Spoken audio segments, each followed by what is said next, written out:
semuanya, kami dari kelas 10-9 kelompok 1 mata pelajaran sosiologi ingin menampilkan podcast yang berjudul bentuk-bentuk sosialisasi. Sebelum itu, perkenalkan nama saya Keandra sebagai narasumber 1. Saya Septi, narasumber 2. Saya Andra, narasumber 3. Saya Yemima sebagai host 1. Dan saya Aura sebagai host 2. Selamat Natal semuanya.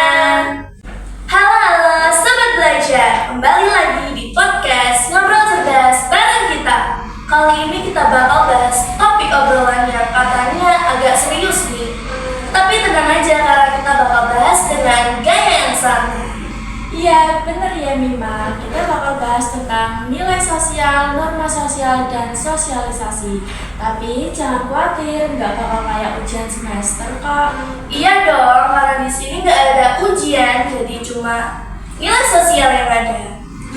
Mulai deh gaya lawaknya. Oke, biar makin rame, kita datangkan 3 narasumber keren. Ada Kak Sakti, Kak Andra, dan Kak Yandra. Halo semuanya. Hai, nama aku Dwi Septiana Ramadhani, biasa dipanggil Septi. Hai Kak Septi. Halo, nama aku Novan Trisyawan, biasa dipanggil Andra. Hai Kak Andra. Hai, nama saya Keandra Andika Pertama Putra, biasa dipanggil Keandra. Hai Kak Yandra. Hai. Oke, ada pertanyaan nih buat Kak Septi. Langsung aja, apa sih sosialisasi itu? Soalnya aku kadang bingung, sosialisasi itu kayak ngobrol di medsos atau gimana sih Kak? Bukan Yemima, sosialisasi itu proses belajar seseorang untuk mengenal dan memahami nilai serta norma dalam masyarakat. Jadi bukan hanya update status ya. Oh, Jadi intinya kalau kita belajar sopan santun bersama orang tua itu juga sosialisasi. betul banget. Sosialisasi itu proses belajar sepanjang hidup, dari bayi hingga dewasa. Wah, berarti aku masih di fase sosialisasi dong. Soalnya sampai sekarang aku masih sering dimarahin ibu gara-gara lupa cuci piring.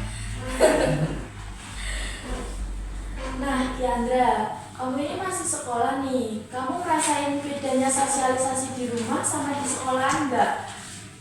Wah, jelas Kak. Kalau di rumah itu sosialisasi primer, aku belajar tata krama, cara ngomong sopan, dan lain-lainnya. Tapi di sekolah itu, sosialisasi sekunder, kayak belajar kerjasama, tanggung jawab, dan sabar. Iya bener tuh, ada primer tuh kayak versi betanya, sosialisasi dan sekundernya itu versi update-nya ya. Wah, bisa juga tuh analoginya. Primer itu pondasinya, sekunder itu pengembangannya. Kalau gitu kita ke Kak Andra nih, katanya sosialisasi dibagi 2 dari prosesnya ya Kak? Iya betul, ada sosialisasi formal dan informal. Sosialisasi formal itu yang terstruktur kayak di sekolah, tempat kerja, atau tempat pelatihan. Sedangkan informal itu yang nggak direncanakan kayak ngobrol sama teman atau keluarga. Oh, jadi kalau belajar di kelas itu formal, tapi kalau gosipin guru pas istirahat itu formal nggak? Asal gosipnya positif ya, tapi itu contoh interaksi informal. Kita belajar nilai sosial dari pengalaman sehari-hari. Berarti semua interaksi bisa jadi proses belajar ya, asal nggak bikin orang kesel. Betul banget, jangan sampai sosialisasi berubah jadi social distancing. Kalau boleh tahu nih Kak Septi, contoh sosialisasi formal itu apa aja sih? Misalnya pendidikan di sekolah, pelatihan kerja, dan upacara keagamaan. Itu semua kegiatan yang direncanakan. Kalau semisal yang informal apa Kak?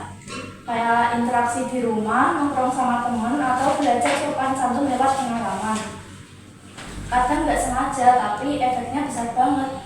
Wah, berarti waktu aku bantu tetangga nyapu halaman itu juga sosialisasi ya?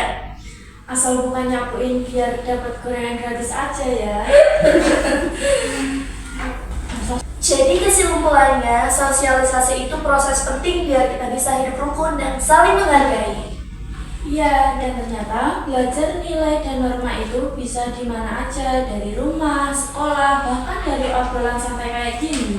Nah, itu termasuk sosialisasi formal dan informal juga loh. Betul banget, sosialisasi formal terjadi di tempat resmi seperti sekolah atau organisasi. Sedangkan sosialisasi informal terjadi lewat keluarga, teman, atau lingkungan sekitar. Oh iya, selain itu ada juga sosialisasi primer dan juga sekunder kan? Iya, sosialisasi primer biasanya terjadi pertama kali di keluarga. Di situ kita belajar dasar-dasar perilaku dan nilai. Sedangkan sosialisasi sekunder terjadi saat kita masuk ke lingkungan baru, misalnya sekolah, tempat kerja, atau komunitas. Wah, jadi lewat sosialisasi formal, informal, primer, dan sekunder, kita bisa belajar banyak hal dari mana aja ya. Keren banget. Makasih ya buat Kak Septi, Kak Andra, dan Kak Kiandra yang udah gabung di podcast kali ini. Dan buat sobat belajar lainnya, ingat sosialisasi boleh santai, tapi sikap sosialisasi harus tetap sopan baik di lingkungan formal, informal, primer, maupun sekunder.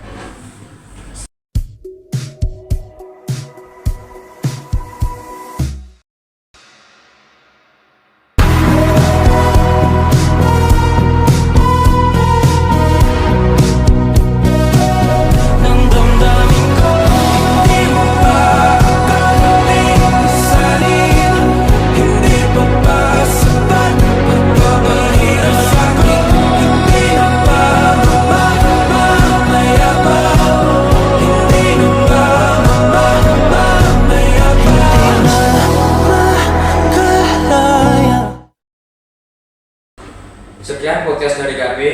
Sebelum itu, kami ada pantun dari host pertama kita nih. Jalan-jalan ke pasar beli tahu. Sampai jumpa di lain waktu. Terima kasih dan sampai jumpa. Dadah.